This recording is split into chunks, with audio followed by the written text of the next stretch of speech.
Chibuzo! Yes, Papa. Go help me buy bread now. I want to. Okay, sir. I will go now.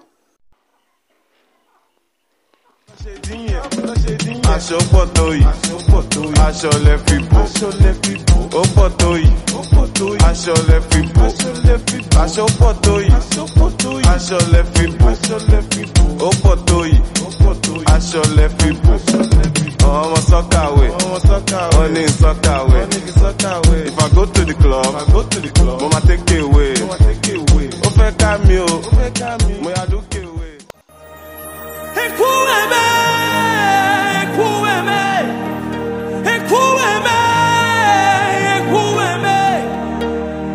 You are the living God, oh. There's no one like you.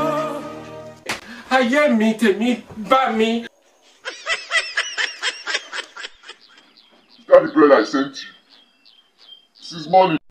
Papa, I'm free to do anything now. I like this thing. Let me like him now. You're a mad child. Idiot. Ó fẹ́ràn choco Milo.